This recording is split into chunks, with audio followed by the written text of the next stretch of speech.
Hi everyone, welcome to another episode of Lounging with Leonie. I am your host, Leonie. Today we are talking the environment and everything that it encompasses, including nature, plants, animals, all the cool stuff.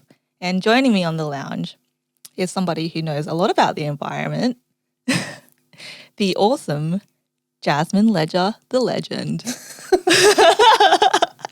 Welcome to the lounge. Thank you. Thank you. Thanks for coming all the way here. Thank you for inviting me. I feel really special. You are special. That's why I invited you. Honestly, I mostly came for the compliments. This is great. I'm here to shower you with all the compliments. Amazing. Yeah, so I work really closely with Jazz to help save the planet. But you do a lot more. I don't think that's true. You're doing a master's in environmental? Environmental management. Yeah, which, it's really broad. It's really hard for me to pick. I've been thinking about it a lot lately because I'm still in the early stages and I'm supposed to choose a pathway. Mm-hmm. How do you do that if you want to know everything all the time? Environmental management sounds pretty broad. It is broad. And then there are all these channels you can go into, like disaster response, which is obviously super topical and really relevant to, what Australia's facing and will continue to face. But then there are also really cool things like there's a whole program that focuses on public health, but then you can go even further into that and get really niche, and it's all about women's health too, which would be so interesting. Women's health in environmental? So it sounds funny, but one of the key ways to combat climate change is to educate women. It's such a simple solution. Where's the link? Well, it's mostly, in Australia, fortunately for most of us, we don't have this problem. But in developing countries, it can be really difficult for young women to access education. But the amount of children someone has is almost directly correlated to how educated they are, and in some countries, kids have to get to work really soon, really early. Mm-hmm.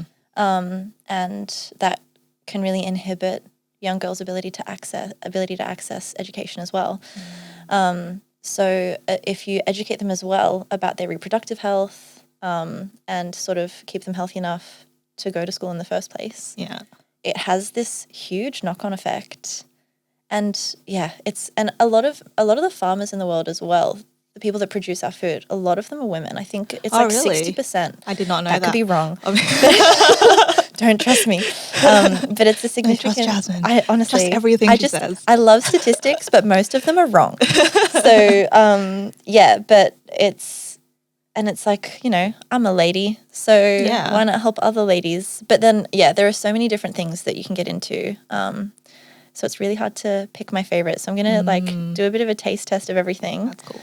It is cool, but it's so hard to choose. What did you study before your master's? Well, I studied a Bachelor of International and Global Studies because I like traveling. And that was literally all the thought that went into it because I was such a nerd in high school. Were you? Oh my God, the biggest nerd. I could not even imagine. I would just assume that you're the popular... Oh my God, no. Cool girl. People didn't like me. I was just very awkward. I was very awkward. That's the thing. And I was also, I don't think I was very tactful either. Who needs tact? I know. Well, I was just being...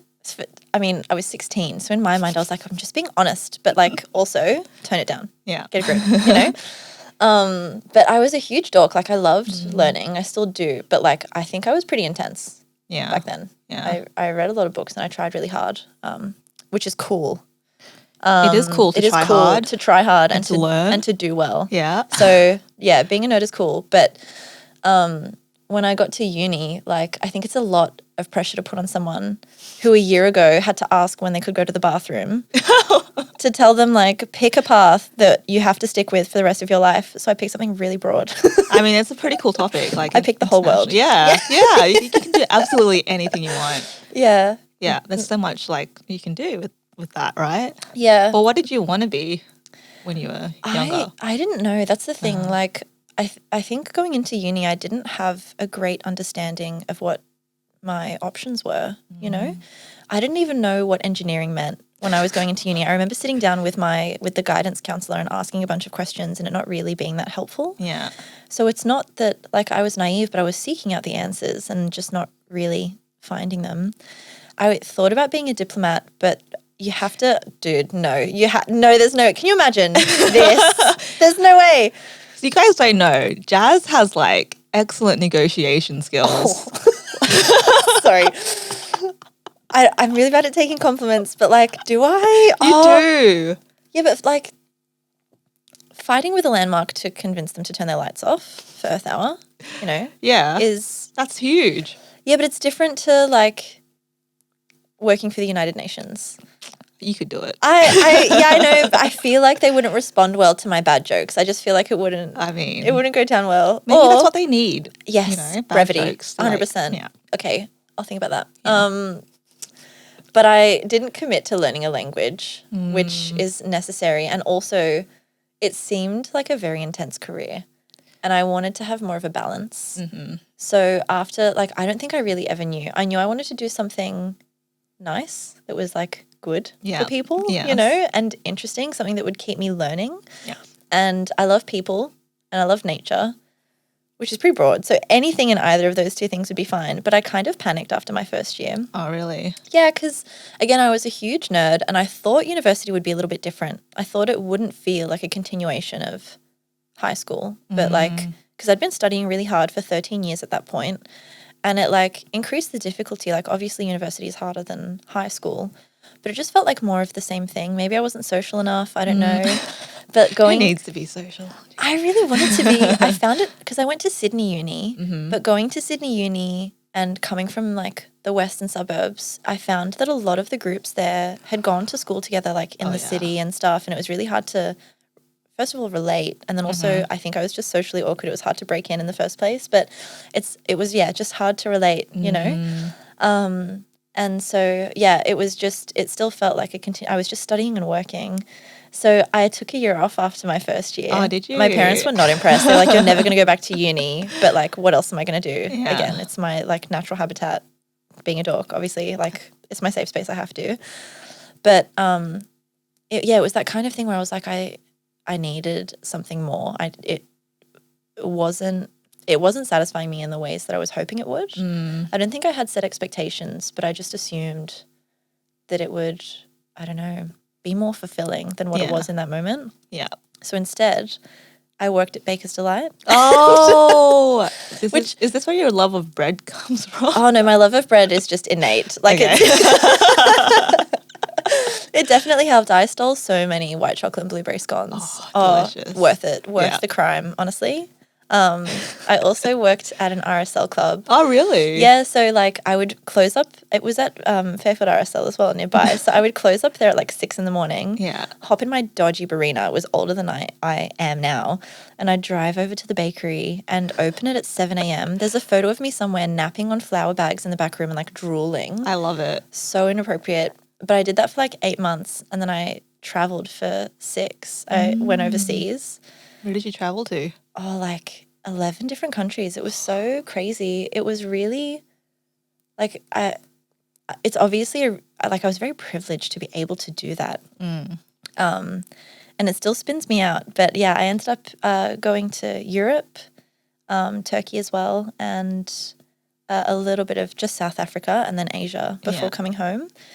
And yeah, I think I would recommend that to most anyone, you know, especially if you're, I feel like there needs to be some sort of break between high school and whatever you choose to do next to figure it out and to figure out what to do with this new autonomy that you have, because you don't know yourself with that kind of freedom. You need time to adjust. Exactly. I was lucky because I did international studies. Cool. So I had a year overseas studying abroad. So I feel like that was kind of my gap year. Where did you go? I went to Switzerland. That's right. Okay. Yeah. I had so much Swiss cheese and chocolate. I love that. Yeah, I've seen your photos. Yeah. You're so cute in those photos as well. I know what happened. No. Now I'm just old and gross. That's not true. That's not true. No, it's just there's something cute about like photos of anyone when they're like on the cusp of adulthood. Do you know what I mean? Like, yeah, that's true.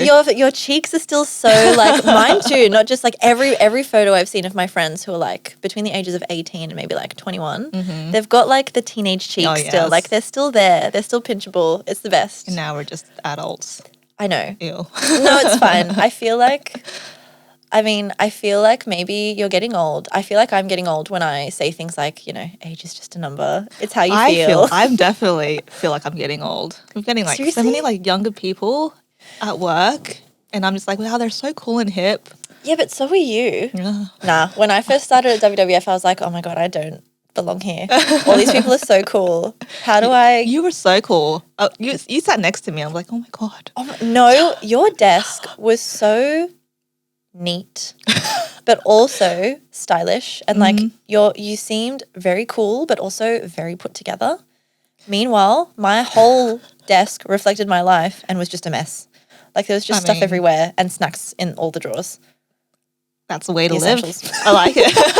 We had like a snack table too behind us. Right, yeah, prime position. I gained so much weight. Oh, no, strategic placement. Honestly. It's right behind Perfect. Me. Anyone brings in homemade brownies, put them right here. Thank you. Perfect. Yeah. Yeah. Yeah. Oh, I miss those days actually, kind of. It's a weird thing. Like I miss seeing everyone. I was so overexcited last night being in a room with all of our work friends, but I also really like working in my pajamas. Oh, I know, right? Big fan. I love like waking up and just rolling out of bed. Sometimes you have to. Yeah. Yeah. Yeah. And hot lunches. Oh my God. So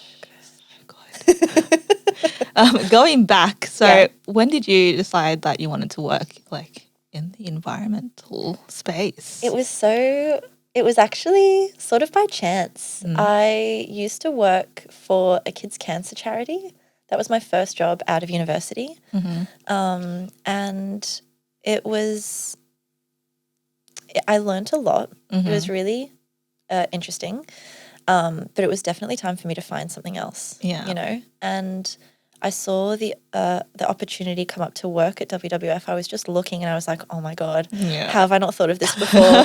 Like there's no way they'll take me, but I have to. How can I not? You know? Yeah. And I can't remember if this is true, but I sent a desperate email to HR, to Naja at the time, just saying, hey, like, please, I sent this just before, like, the cutoff date. I'm not sure if you would, I can't remember if it was late or not, or if it was just on time, begging them to just consider me, look at me, witness me, please.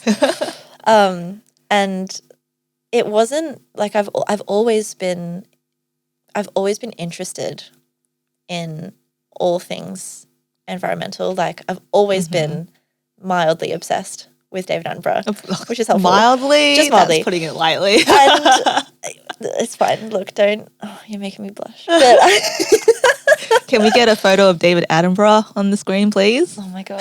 Show me my boyfriend. Honestly, if I was 60 years older, that man would not stand a chance. He was very, very attractive as a young lad. Yeah. Any tall, statuesque British dude who's probably quite funny holding a young, like, there's photos of him. Look at that book cover. Look at him holding that chimpanzee. How can you not? Have you read that book? Yeah. I have it, but I haven't finished it. It's very cute. It's very cute. So what is it about David Attenborough that you love? Aside from the hair and like, you know, the height is helpful. It's definitely the voice. Oh my God. The British voice. Yes. But also he's done so much, you know. I didn't realize, because I mean I've always been again, like overly obsessed with David Attenborough. But growing up with him, I've only grown up with his documentaries. I didn't have a full understanding of his history until recently, like a couple of years ago when I read one of his books. And I think it's great that he's so not self-aware, but just open about the fact that his beginnings weren't that great. Like the way he started and the way we all started sort of learning about animals as, you know, humans in general, we weren't chill about it at all. Like the fact that his whole job was to go out and steal animals from their natural habitat to bring them back to the zoo. No, not cool. but we've come so far. Our knowledge has come so far, and he's kept up with it every step of the way, even though he's in his mid-90s now. I know. How is he still doing it? I don't know. I think I also find it because my interests are really fractured. There's no, like, I'm like a puppy with too many tennis balls, you know, and I'll get lost down a rabbit hole all the time. I think it's so interesting and admirable to see someone with so much conviction and so much passion for one thing in particular that he's done it for longer than most people do most things, you know? Yeah. Like, he has been doing this for longer than I've been breathing. Yeah. You can tell that that's his, like, life, his passion, his, like, But it's so beautiful. Like, why wouldn't it be? It is, yeah. That's the thing. I think if I could swap lives with anyone, it would probably be David Attenborough, because he's not just an environmentalist. He's also an explorer. And I think when he started doing everything that he does, it was at a time where, because right now, if I wanted to be an intrepid explorer, we've discovered most of the things, you know? Yeah. He went out at a time just on the cusp of when, you know, we sort of felt like we'd figured everything out. He had met tribes that in the middle of nowhere that had never met an outsider before, you know. It'd be tough to do that now. Yeah, that's true. It'd be pretty tough. It would also be tough to do that as a lady. So I'd definitely swap with David. Oh, if only we could just be men, not jokes. Women are cool. Women are so cool. Yeah. But if we could be as safe, that'd be great. Yeah, I know, that'd right? be so cool. If we could just sort that out, please. Yeah. That'd be awesome. Have you ever travelled alone? Most of the traveling I've done has been alone, but I've had a few close calls. Yeah. Like before I went on that I call it my big trip before, because it's the longest I've ever gone for. Like, I've been really lucky, and I've, like, part of the reason, you know, that whenever I've been poor, it's usually because I've thrown all my money at, like, trips and stuff. Yeah, I can't help myself. Again, I'm in a very lucky position to be able to do that, but it also involves a bit of sacrifice, you know. Can't have the fancy snacks. Have to go for the cheap chocolate. I know, or the, like, discount cheese, which is fine. I'll take what I can get. But no. So yeah, during my big trip, I did all that alone, the whole thing, and I was 19 too. So, and I'd never been overseas before, so it was a big, like, I knew I wanted to do it, which was cool, but it was. I think that helped me be more social as well, but it also helped me be a little more savvy. When I was in high school, my mum used to say that I was book smart, but that I had no common sense and, like, fair. So I think that really helped me. But in a couple of they were really worried before I left. My family, which makes sense. As they would be, yeah. But I'm tough. I'm capable. Whatever. Yeah, look at you go. I know, but also I was like a young 19-year-old. Like, there were a few times where I had a couple of close calls with guys when I was overseas, and no one that I knew, you know. I've made really great friends, and most of the friends I've made overseas have been sure to keep me safe no matter what we're doing. And I was very cautious as well. Like, I wouldn't drink when I was by myself unless I was with a group of friends that I'd known for at least a few days, if not a week or so, you know, like, I was very well behaved, too well behaved probably. But even so, I mean, predators exist everywhere though. Like, it's just something you have to be mindful of, but it's frustrating. It's something like 1 in 3 or 2 in 3 women have experienced sexual harassment. Yeah. And, like, the more you live, the more you go out there and you experience life, the more likely it is to happen to you. Yeah. So how do you balance? I know. It's like you want to go out and live life, but you also don't want to, like... You don't want to run into trouble. Yeah. Yeah. So many creeps out there. Yeah. Yeah. And, like, there's a bad grape in every bunch. And it doesn't make sense to hold your life back because of what might happen. Yeah. But it might happen. Yeah. What would your advice be for girls watching who want to, like, experience life? Like, do it. Like, 100% do it, you know. Push past the fear, because 9 times out of 10 you're going to be fine. But also take the measures you can to be safe. You know, if you are traveling by yourself, it's so much more fun traveling without a plan, but try to have a plan. I remember... Let people know where you are. Yeah, like, when I did my big trip for the first 3 months, I had a decent plan and I sent it all. Like, I left it with my parents, and I'd give them the number of the hostel I was staying at. And make friends while you're on the road, because not only is it going to make your trip more exciting and make those memories a little more solid, because beautiful memories are almost always a little more vivid when you get to share them with someone, you know? Yes, for sure. But it'll also mean that and you'll hear more stories, you'll learn more about life, you know, you'll fall in love with 100 different people and what else is life about, you know? But they'll also keep you safe, you know? I don't know, I've made a few friends, like there was this great bartender in Italy and like we were just really good mates, you know? But I'd hang out there with him and a few of our other friends most nights. But he was a bartender at a different hostel, not the one that I was staying at, and every night he'd walk me back to make sure that I'd get back safe, you know? And I would have been fine, like Rome is a pretty safe city, but you know, you can't take any chances, and the more people you have, like people are always willing to help you and most people have good intentions, but it's just about being careful and, you know, telling people where you are, spending time with people. I feel like if in any scenario you feel uncomfortable, like if you have any doubts about somebody that you're talking to, that's when you know it's like my God, as soon as you're like, this is any gut feeling. Yeah, gut feeling. And the thing is too, if you're ever feeling strange, go and sit next to another woman. That's all you have to do. It doesn't matter if you don't speak the same language. I was on a bus in Turkey and I was a little bit like concerned about a guy that sat next to me. And so I went and I sat next to like an older woman and she looked we had assigned seating, so I wasn't supposed to be sitting next to her. All I had to do was like kind of point at the guy and she understood. There's like a universal language. Every woman has been through it. Everybody understands, you know? Yeah. Speaking of women and women power, let's talk Greta Thunberg. Oh, yeah. And the youth. She's so good. She's just like, wow, powerful. So powerful. Yeah. I feel like what she's done for climate change and awareness around the issue is huge, but I think the way she's done it is what's had the biggest impact. Because, I mean, I don't know about you, but when I was younger, I was sort of taught not to question what the grown-ups say. Yeah. You know? Yes. And the grown-ups know it all, right? They know it all. And if they're in a position of power, then they're put there for a reason and you should trust them even more, you know?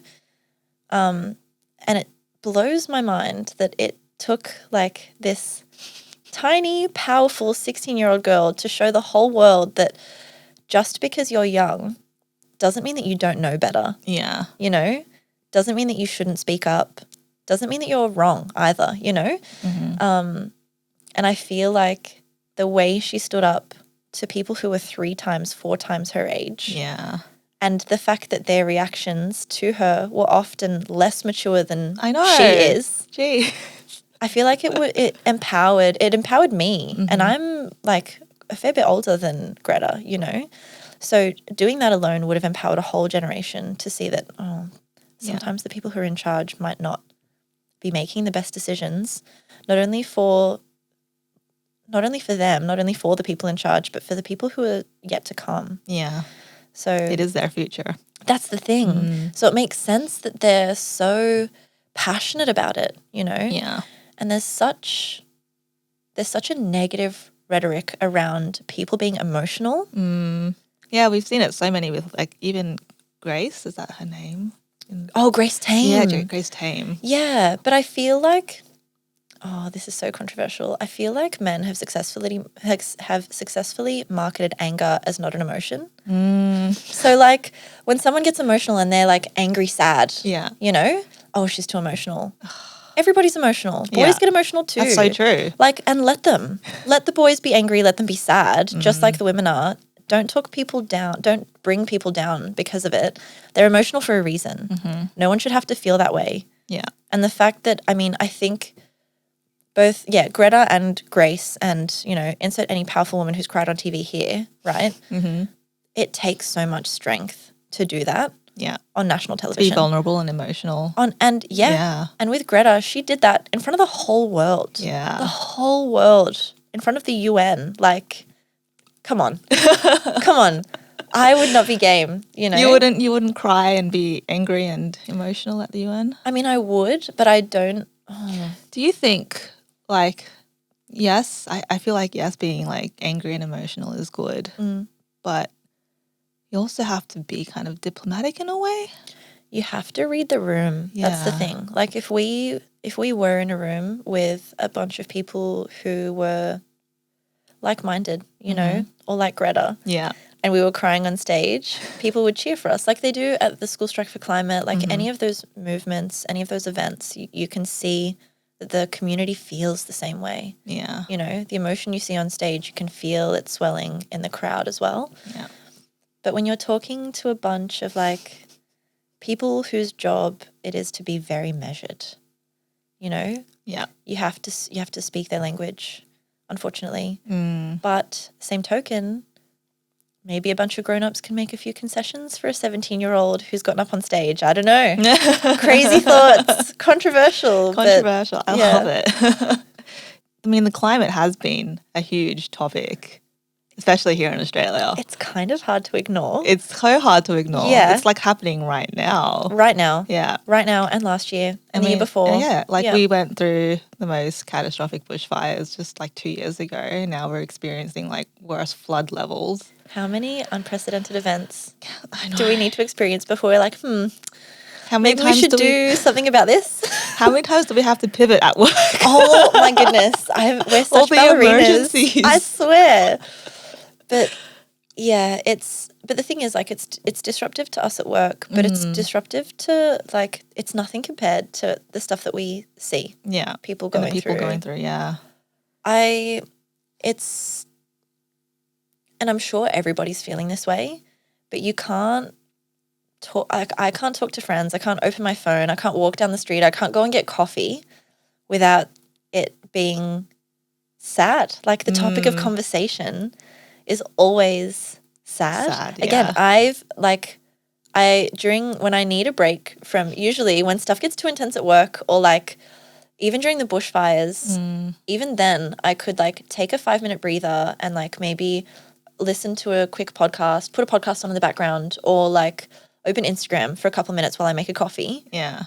It's everywhere. It's everywhere. But at the same token, like it's draining, but so it should be, you know? Yeah. Because this is the reality we live in. Yeah. And some people aren't listening, you know? Yeah. Some people just choose to ignore it, which is, how can you ignore it? But the thing is you can't ignore this. Yeah. It's so pervasive now. Yeah. It's like usually on my TikTok, it's just full of like BTS videos. Nice. I'm shocked, by the way. Everyone at work knows how much I love BTS. I love it though. I'm a secondary fan. Like honestly, I don't actively listen to their stuff, although I probably should. But whenever something cool happens, I'm like, I'm so happy for Leonie. Yeah, so usually it's like all BTS videos, but lately it's been a lot of like the Ukraine stuff that's happening and like the floods, and it's like, wow, it's really just, we're living in it. And you want to be plugged in. You want to know what's going on. You want to know how you can help. Exactly. You know? But then it's overwhelming. It does. How do you kind of like de-stress from all of that? Oh my God, I go outside. Yeah. I go outside or I do something with my hands. The van is so good for stuff like this because at work as well, like it's all in our heads. You know, we rely so heavily on like strategic thinking, our creativity, responding to change, you know. So it's really nice to go out and do something with my hands, cut some wood, drill some stuff. Yeah, you kind know? of like mindless. Focus on the, It's like doing a puzzle, but like a dangerous puzzle for grown-ups, you know. I'm really fortunate too where my parents live, you know. It's like a 5-minute walk to the ocean. And there's this coastal walk that I go on almost all the time, like almost every day if I can. And it's right on like a cliffside overlooking the ocean. And paradise. I'll go even if it's raining. If I've had a really bad day, like I don't care. I just need to be somewhere green. And nature heals. It does. You know, in Canada, they've started prescribing like a couple of hours outdoors. Like doctors have started prescribing that and like giving out national park passes and stuff. That's amazing. We should do that. What? 100%. Yeah. So I prescribe it to myself. Yeah. Yeah. With everything that is happening, like what is your hope for the future? Do you think it's going to get better? I think everything is balanced, you know? So of course it's going to get better because like if I thought otherwise, I'd cry more often. And I don't cry often, right? I'm not very leaky, but for the past couple of weeks, oh boy, like it's just, you can't, anyway, we've all seen the videos. Like, it's too much. But I mean, we have to have hope. And again, most people have good intentions. Mm-hmm. Sometimes the people with not so great intentions are louder than others. Mm-hmm. But you know, sometimes things happen that, like, bad shit happens. Like, it happens often. But I think humans are innately resilient to change, you know, because if we weren't built to experience change, then life would be pretty boring. Yes, that's true. And I also think when you see people like Greta, like Grace, you know, doing the things that they're doing and saying the things that need to be said to the people that need to hear it, hopefully we'll see some sense being made soon, you know? Yeah. But I'm pretty hopeful. I think if we recognize what needs fixing now, it's not too late, you know? And more people are noticing, which is really good to see. Like, when I first started at work, right, which was only like nearly 4 years ago, by the way. Wow. I know. It's like 3.5, but still, it's crazy. I love it though. It's my favorite place. Yeah. But when I first started, one of the key challenges was, like, we were still convincing people that climate change was real, you know? And, like, I believe in science, obviously. You can't exactly refute it. So if you still believe it's not real, like, you're weird. Yeah, get a grip. So grow up. Read a book. But that's not so much the issue now, you know? I think, I mean, people are smart. People know. And to see that progression in just a few short years, that our main concern isn't, like, educating or informing or sharing information. It's like, now we're focusing on what we can do about it. Yeah. So that progression alone gives me hope. Yeah. You know? But I feel like on an individual level, it can feel pretty overwhelming. Yeah. It's like these floods are so crazy, like overwhelming, and then the bushfires. It's like, can one person really make a difference? 100%. Yeah. Yes. Like Beyonce said, it wasn't Beyonce, she said this once, but, like, if not now, when? If not you, then who? Like, it all starts, but it's true. Like, it all starts with one person, you know?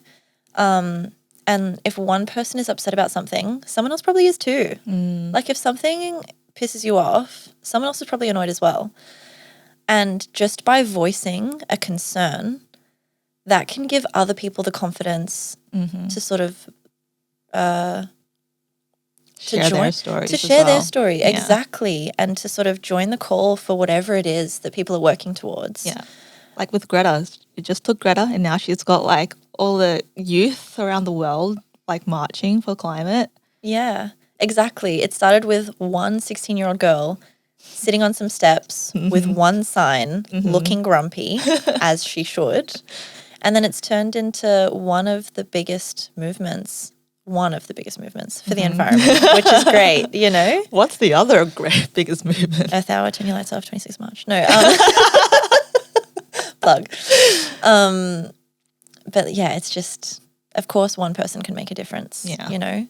And if you don't think they can, like, it's a good thing to Google as well. I wish I had better attention. All of my, like, facts and stories are half-baked.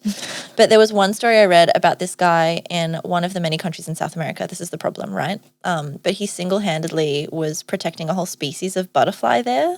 Oh. And, like, he turned it all around. They went from having, like, I think a few dozen one year to now there's hundreds and hundreds of them in this one particular area. So, like, that's a good news story. It can seem like something that's so small, but the ripple effect is so significant. Yeah. Everything is interconnected. Yeah. Nature, us, we're not separate from it either, you know? So we need to stop cutting down trees. Yeah, stop cutting down trees. Please. Plant more trees. Please save the koalas. Yeah, save the koalas, the bees, just everything. Just save everything. Yeah. Save humanity. Jeez. Please. Except for the human race. Oh, no.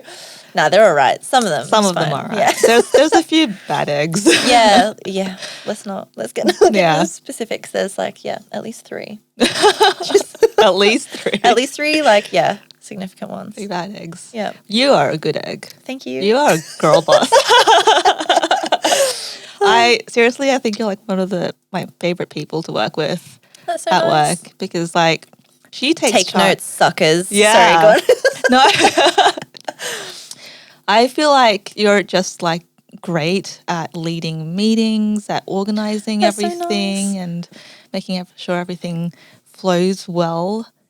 Like, where do you get that? It mostly comes from being afraid of doing a bad job. So, like, number one, fear. No, Fear is a great motivator, though. It actually is, but it's not like, I don't think it's a healthy motivator. Like, it's fine when you're first getting, like, finding your feet in a new position. But I think now, I think I'm really lucky. I think we're really lucky at WWF because a lot of that comes from wanting to do right by the team because everyone is so passionate and everyone is so lovely and kind and funny, you know? So I really just want to, like, I want to live up to the standard that's set, you know, because everyone gives the same sort of like loveliness back to me.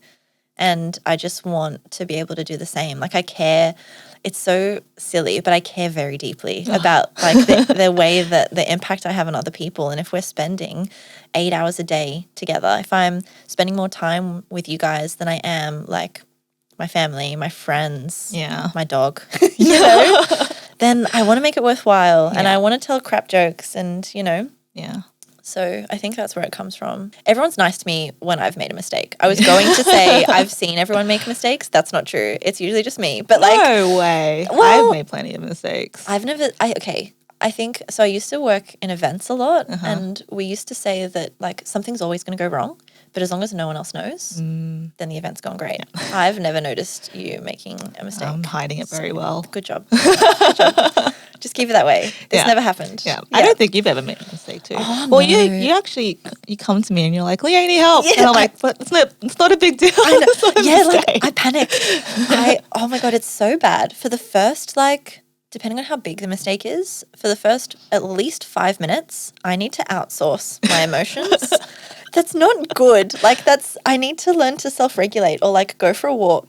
But I recognize that I'm panicking and I need a trusted third party to tell me whether or not I'm being rational because I know like I'm so invested in how I make other people feel and how much trouble I cause for other people. Like I want my mischief to be intentional.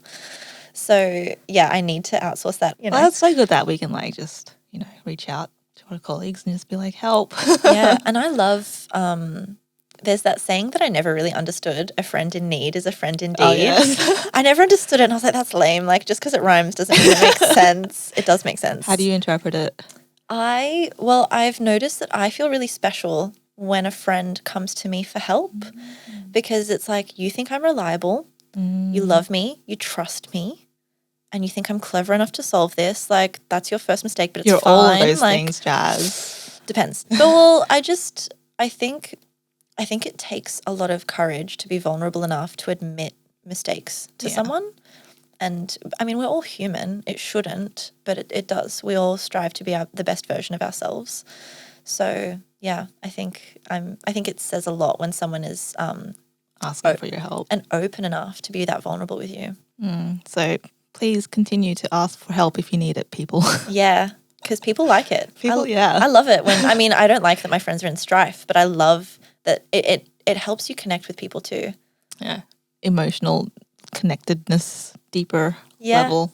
Yeah, adjectives. Yes. I have brain. The best words. Yeah.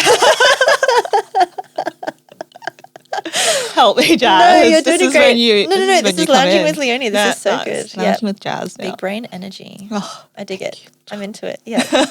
No, don't be embarrassed. The other day, I had to Google. I literally Googled professional word for vibes. Embarrassing.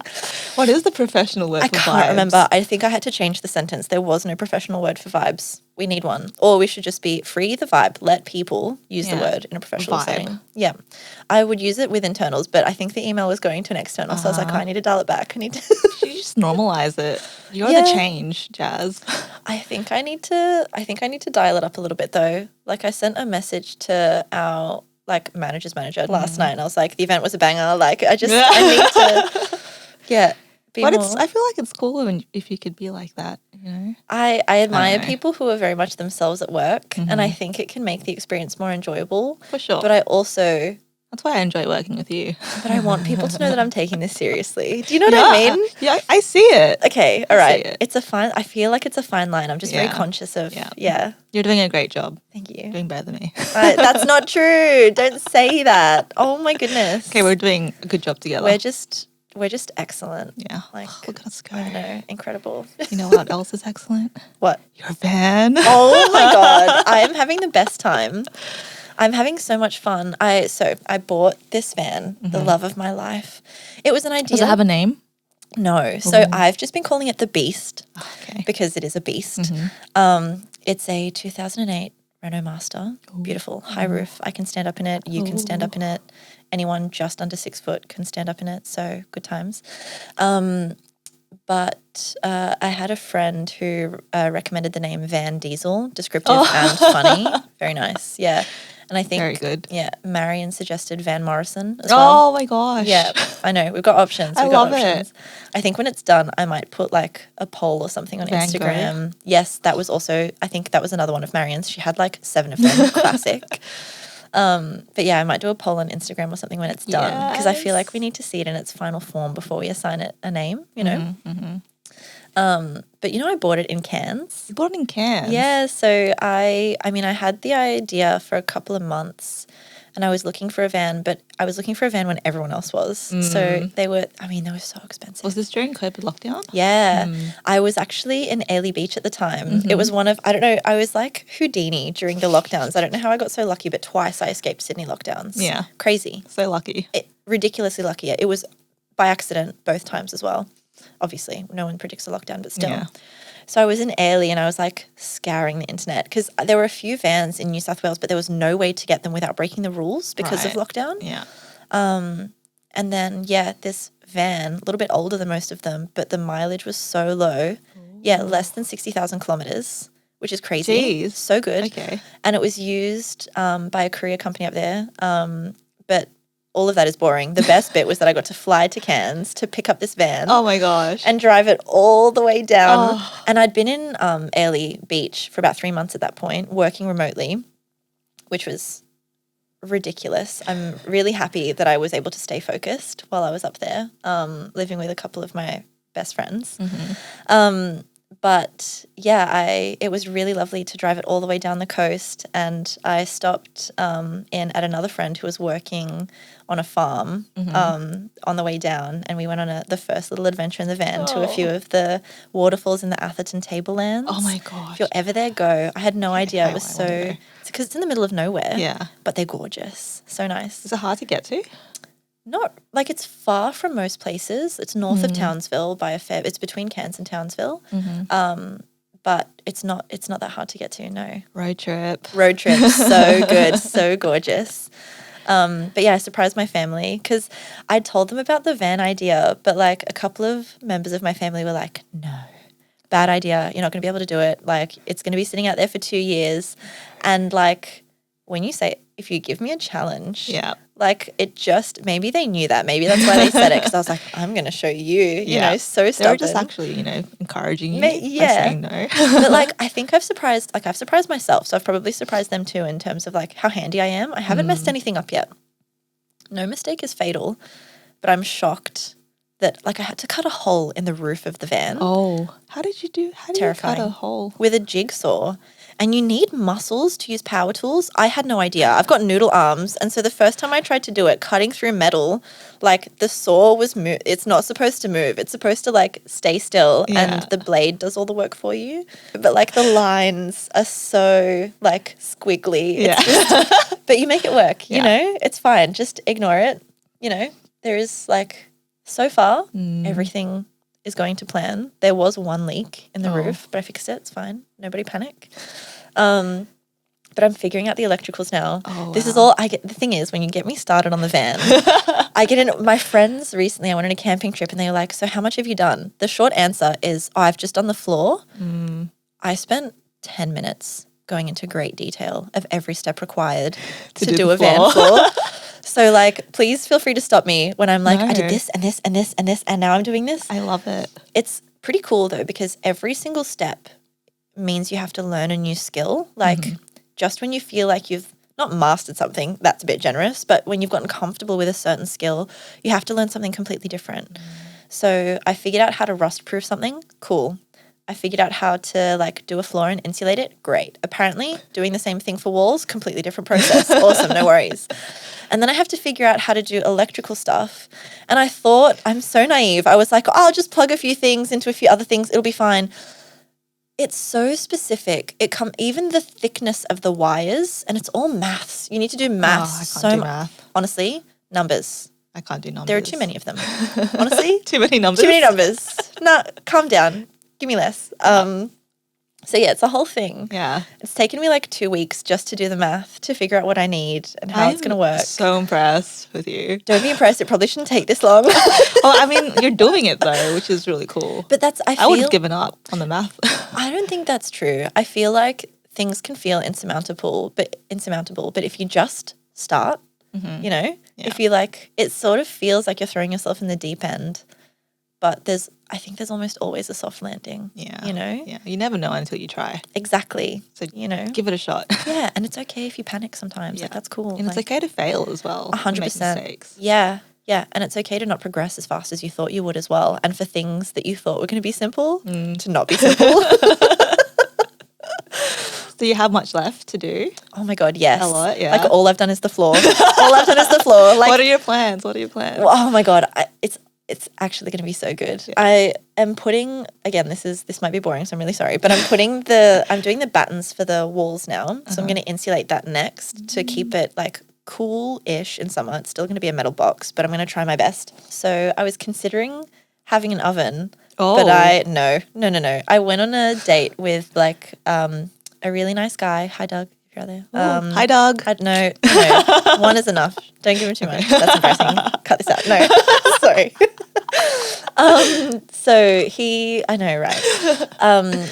Gosh, I can't remember his title, but is a mechatronics engineer. I don't know. That sounds so fancy. I barely understand it. And he has a van of his own as well. And so he's done all of the electricals before. And as soon as I was like, I'd like to bake cookies. I think I want an oven. He was just like, no, like, there's no way. And it's true. You need gas, but I don't want to have too big of a gas setup. But also I really want to bake cookies. Anyway, it's this whole thing, but I think I'm going to have to keep it simple and not have an oven, which is sad, but I'm sure you'll find other ways. It's like, I will. Oh my God. There's always a way for cookies. But it's so, the electricals. What sort of cookies? Oh my God. So my favorite cookies in the whole world are, from, oh my God, a bakery in Bondi. I can't remember their name. Bennett Street Bakery. There we go. Bennett Street Dairy cookies. The white chocolate and macadamia cookies. Oh my God. I used to make my own cookies, right? Yeah. Never again. Never again. I love your baking. I appreciate that. But are you saying that I'm never going to be able to taste your baking again? I'm saying that these cookies make mine look like garbage. Like, honestly, it's been really hard too because this isn't sponsored. I'm just obsessed with these cookies. Well, you can sponsor. If you want, please. Send some to me. But and me. Yeah, please. But they started stocking Harris Farm markets during lockdown, thank goodness. But it took them ages to like get to wherever I am. And every time I've gone, they've only had the choc chip cookies, which is fine. But the white chocolate and macadamia. That sounds so good. Oh my God. I would, there are so many things I would do for those cookies. Yeah. Things that we probably shouldn't talk about on this. Not appropriate for the show probably. But so the electricals in the van, sorry, just like salivating. Honestly. Yeah. But then after that, I'm really looking forward to, like, after all the wiring's done, whatever. I mean, it's going to be really interesting and scary. I need to, like, hook it up to the engine. It's a whole thing. And solar panels, obviously. Very exciting. Yes, renewables. More holes in the roof of the van. Great. But I'm really excited to build the furniture. That's the thing I want to do the most, you know?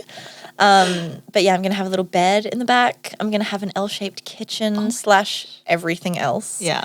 And a little table. And that's all I'm going to have room for, really. Yeah. Can I please be invited to this? There's going to be room for 3 to sleep in the van. Can you take me around? Yes, I'm going to, honestly, not part of the reason, but like, a big draw card, something I'm really excited about is that half of my friends are backpackers and the other half heckin' love traveling, right?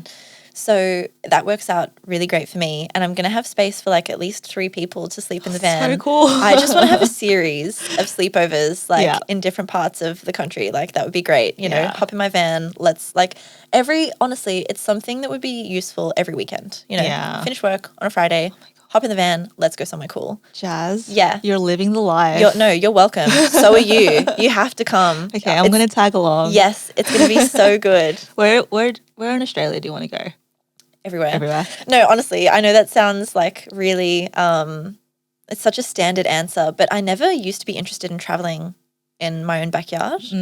I was so keen to get out and see the rest of the world, and like I've done a decent job. Like there are still so many places I want to go to. But I've been lucky enough to see, you know, a decent portion of the world, and I think I always expected to find something that would blow my mind and would be like so next level. Australia is that place. Yeah. Like I haven't been to New Zealand yet, and I've heard that it's a decent competitor. Yeah, right. So I'm keen to see that, but I haven't found somewhere that makes me feel so full in my chest as Australia does. I think it's because we've got so much nature and it's so big. We do. Yeah. So and it's different to everywhere else in the world, the nature here. Yeah. And also everyone is very laid back. I think our work-life balance, like the general culture, is a lot better here, you know, than because a lot of my friends are from overseas as well. One of my friends was from Singapore, and when she was over there, she would be working from like 7 a.m. to 7 p.m, and not just during peak periods, like all the time. That was the norm. And a few of like 80% of my friends are British, and it sounds like it's the same, like a little like easier, but it sounds like it's a little more intense over there than it is here as well. And I love like watching the sunset. I love daylight savings, being able to so good, right? finish work at 5 o'clock and spend 2 more hours in the sunshine, watch the sunset. I know. Come on. Yeah. Come on. In Australia, sunshine. Oh, so, I mean, a bit too warm. I'm a bit like, I'm all cookies and cream, you know, so I have to be so careful. Yeah. But, yeah, it's like I was so naive. I don't know what I was looking for, but it wasn't until COVID happened. And, like, it sounds so strange because obviously COVID sucks. Yeah. But, like, a silver lining for me at least was that it really forced me to explore Australia a little bit more.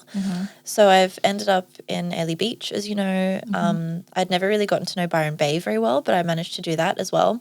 And one of my best friends and I, we went on a little outback trip as well. Oh, nice. Yeah, because we weren't allowed outside of the state. And we were going to go to Queensland, but then we obviously had to change our plans.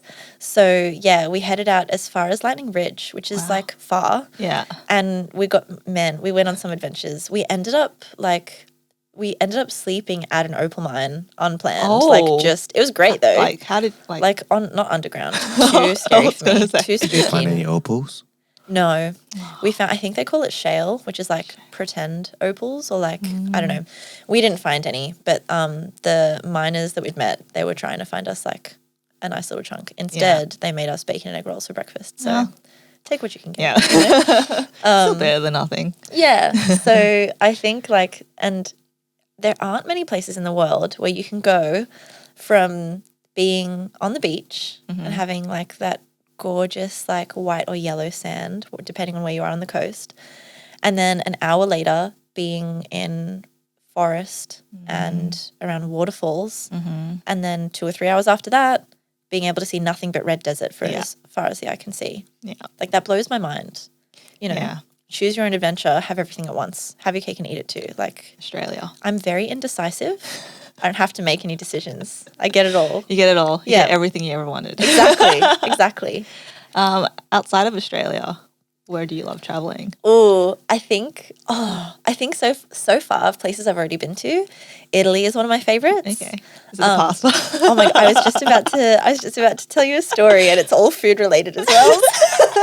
It's the history as well. Like one of the first things I did, because Rome was the first city. No, Italy. Sorry, that's not true. Italy was the first country I went to. And the first thing I did was like take a selfie of me touching something really old and sending it to my mum, because we don't have like buildings that old here, you know. Yeah. But my God, the food. Like I would skip breakfast, which I mean, breakfast over there is a croissant. I need bigger breakfast. Yeah, we need like the big breakfast deal. Yeah, give me all the eggs, you know. Eggs. Yeah. But I would wait until it was like just acceptable to order pasta. It'd be like 11 in the morning and I'd be like, please, just bring pasta it out. for breakfast? Yeah. Love it. Just breakfast, lunch and dinner if possible. But there was one time I was walking down one of the main streets in Rome. I can't remember. It was ages ago. And I was so happy. I had a double scoop of gelato in my hand, white chocolate and Nutella. And oh my God, I thought it was Nutella gelato. It wasn't. It was just frozen Nutella. Oh. I know. So they just like, when they were scooping it, I was like, oh, that looks smooth. And then I licked it and I was like, Nutella. Great. That's just frozen. If it's not broken, like you can't improve on it. Like I would have made the same choice. Maybe we should do that. Just put Nutella in the freezer. Does that work? Iconic, maybe. I mean, it did for them. I don't know. Okay. So I'm walking down the street and like I am on, obviously, cloud nine. I'm in Italy. I bought like some little dress for like $5 Aussie at some discount store. I don't know. But mostly I've got my giant gelato. And as I'm off with the fairies, thinking that my life is the best, I trip up a curve. Oh, no. So my glasses come off and I step on them. Oh, no. I know. And then like I sort of flip around as I'm falling because I've started falling forward, but then I land. Like most of the way that I moved was centered around saving the gelato. Like just keep of it, course. you know, keep it as like far away from the ground. Save that Nutella. Mm-hmm. My goodness. And so I end up like twisting midair and I land and I'm splayed. Everything is like my bag is over there somewhere. My glasses are broken. But the gelato was okay. The gelato was fine. And there are these like fancy Italian ladies who are looking at me like, have some self-respect. Get a grip, you know, get up. But I saved the gelato. You saved the gelato. That's all that matters. Yes. Yeah. That's not Italy's just gorgeous. I didn't realize how beautiful it was. And also just hearing people speak Italian all day is some kind of therapeutic. Like it's just so romantic. Yeah. But in terms of adventures, Malaysia is actually one of the sickest countries I've ever been to. That's where I'm from. Really? Yes. I didn't know that. How did I not know that? Oh my God. I was born in Malaysia. It's gorgeous. Yeah. Have you been then? Yes. Oh my God. So many times. I had no idea. Like, I think I went because I was like, oh, the Borneo rainforest, you know? Mm-hmm. There's so much more. Like, the Borneo rainforest is enough in its own right, you know? But I saw the world's largest flower there. Oh, is that the stinky flower? The one that I saw wasn't stinky, but it is the stinky flower, like same family. Yeah. I saw a cloud forest, which I didn't even know. I had no idea what that was. I don't know what that is either. It's like, so I'm going to butcher this, but it's when there's like like a forest that's at a certain altitude, so all the moisture it gets is from passing clouds, from mist as opposed to rain. So there's no animals, there's just bugs and really cool plants. Yeah. And when the one that I went to, the ground was so soft, like it was more moss than it was actual soil. You'd bounce on it, and because the ground was so porous, the trees around you would shake as well. Wow. It was like being in a fairy tale. It sounds like another world. That's exactly what it felt like. Yeah. Like the nature. Oh my God. And I went to Penang. Mm-hmm. I did nothing but eat. Oh, Penang is like food central. I could have stayed there for so much longer. My whole life, I was there for like a week, but still, my whole life in Penang, those 7 days, everything I did was centered around food. Yeah. As it should be. Everything was delicious. And I'd get like a side of just broccoli or something, or like spinach. And I'd be like, this is the best thing I've ever eaten in my whole life. This vegetable, I want to marry this vegetable. I don't know what they do to it. But my God, yeah. It's MSG. That's fine. Give me more. Just put it on the vegetables, throw it in my face. Like, please. Yeah. Oh, man, you're making me miss Malaysia now. It's so good. So good. And I'm very hungry now. Yeah, so did you go to the cloud forest in Sabah? Oh, yes. Yeah. You just triggered my memory for sure. Yes. Banger.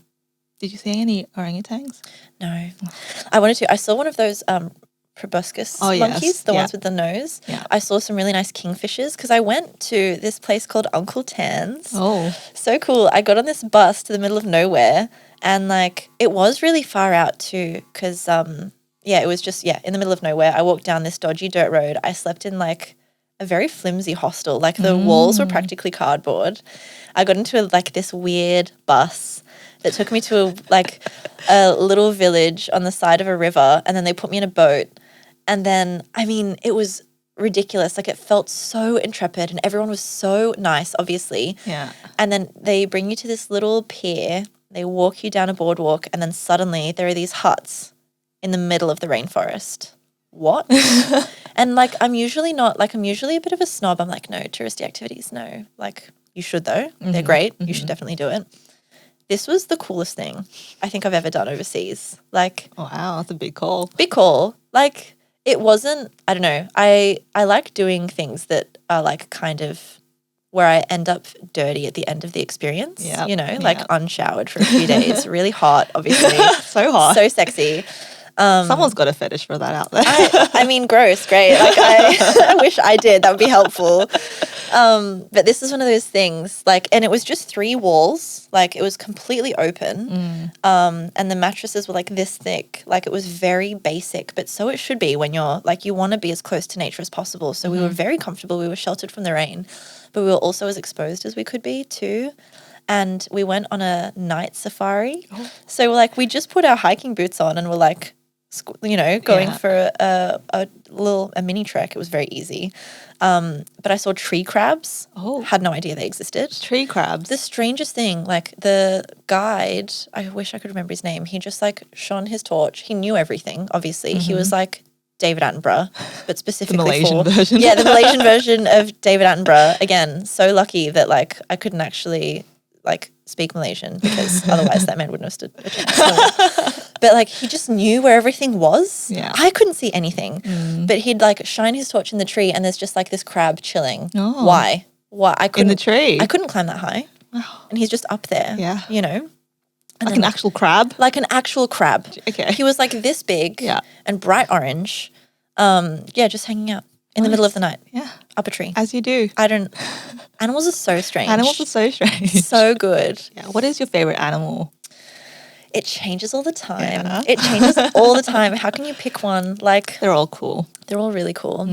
I've like, my favorite animal. Oh my God. Okay. So I was going to say sunfish because they're really strange. They're really big, aren't they? They're the biggest bony fish and they're like pretty mysterious. Like we don't really know what they get up to, but I have a friend and she sails and apparently sunfish are so hard that she was sailing once and a sunfish put a hole in the hull of the boat. Whoa, okay. Like they're very sturdy. Yeah. But actually I think my favorite animal is the blue-footed booby bird.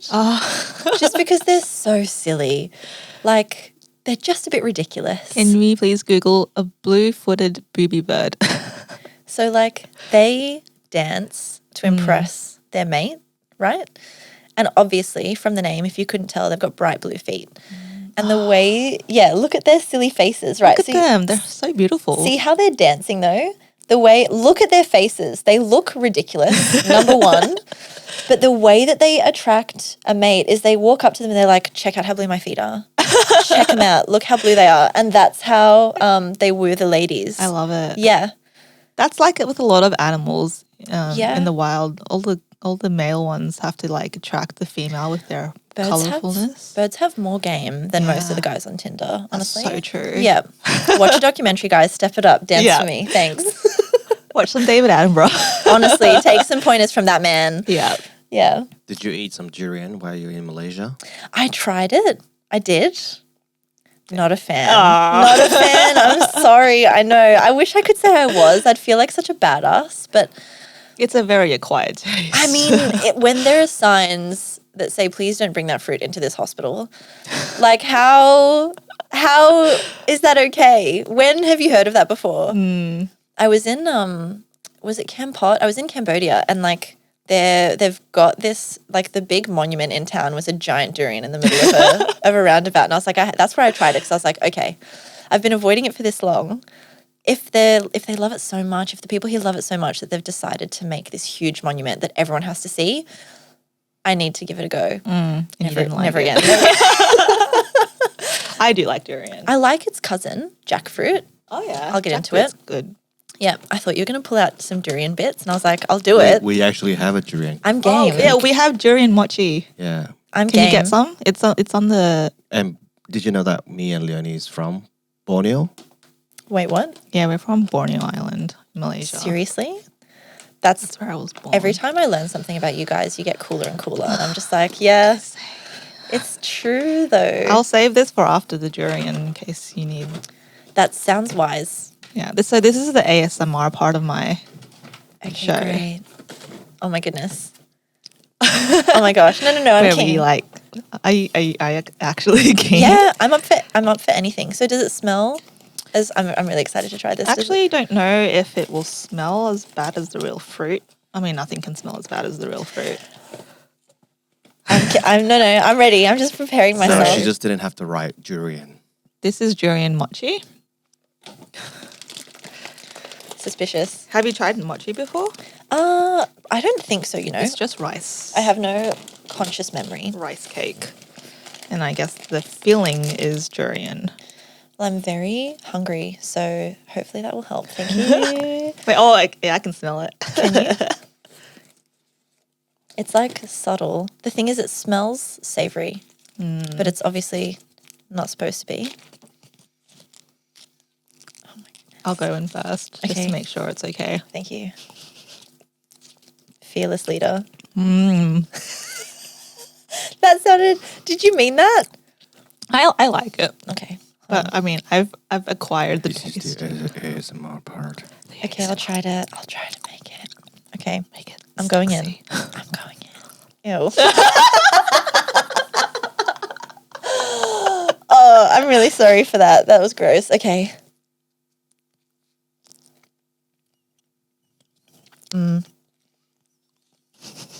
Like, it's fine, but I get why they don't want it in hospitals,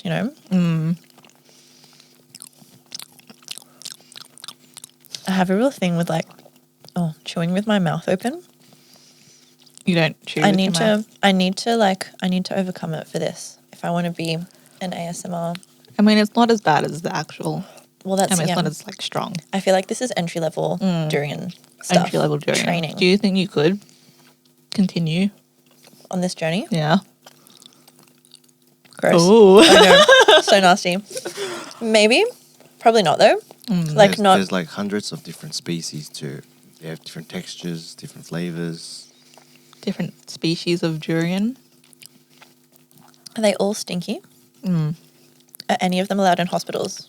I'll try that one. My mom freezes the durian. That's interesting. So that when you eat it, it's kind of like ice cream. Really? Stinky ice cream. I don't think I would do this of my own free will. I don't think I would eat durian ice cream. I would try it. I'll try anything. Way more than once as well. But I feel like if I was oh, I'm really excited about dessert, I don't think I'd ever be like, fuck yeah, let's go get some durian. Let's just fuck me up with that fruit. Let's go, Yeah. Fair enough. But I feel like, again, when you have whole communities that are super jazzed about one particular fruit, you can't not. Yeah. You have to jump onto that enthusiasm and see what all the fuss is about. Yeah, you've got to try everything at least once, right? And the best place is in KL, or you can eat durian. Oh. Is that the best place? All you can eat. Wow, great. No, I'll leave that for you guys. Yeah, thank you. Yeah. More durian for us. You don't have to finish it if it's... No, I've committed now. Yeah. I have a problem. You have a... Once you start... This is my Everest. Okay, well, I'll get the Golden Gay Time popcorn. Amazing. For people who are watching outside of Australia, Golden Gay Time is an actual thing. You should try it. Try a Golden Gay Time. Yeah, so it's actually an ice cream. But now it's in popcorn. It's one of the best ice creams too. A classic. Yes. Nice. I much prefer crunchy ASMR to wet ASMR, Like this does not sound as good as that. Same. Big difference. What if you combine the both? Oh. Gross. Nasty. Also, check out her socks. Do I have to lift it? Oh. They're rubber duckies. In my face. Sorry about that. That's okay. I love me some colourful socks in my face. Well, thank you for joining me on the lounge, Jazz. Thank you for bringing me snacks. You're welcome. Anytime. You're more than welcome to come. I feel really special that you invited me. You should feel it's a real privilege, and it's nice to have it documented, but it's also really nice to just talk to you. Yeah. And to see you. It's been so long. It's been way too long. I feel like I haven't asked you enough questions though. We can always ask me. We can, I can wait until we stop recording to grill you. Okay, please grill me. Oh my God. Okay, great. I'm scared now. No, if I have permission, like, what are you going to grill me about? No, nothing intense. It's just that like I ask very probing questions. Like I want to know everything all the time, which makes me come off very nosy. But I'm just like, knowledge is power. But yeah, okay, but that makes it sound so scary. Like, tell me things, give me power. No, I don't want to I don't want to be like. You're just curious. So curious. I want to understand people. And I want to know. Please understand me. Yeah. Because I don't understand me. Oh. Can you be my therapist? Sure. It's probably not going to end well, but anything you want, I'm here for it, Thanks, Jazz. Anytime. Yeah. Thank you guys so much for watching, and thank you to Jazz for joining me on the lounge. And I will see you guys in the next episode. Bye.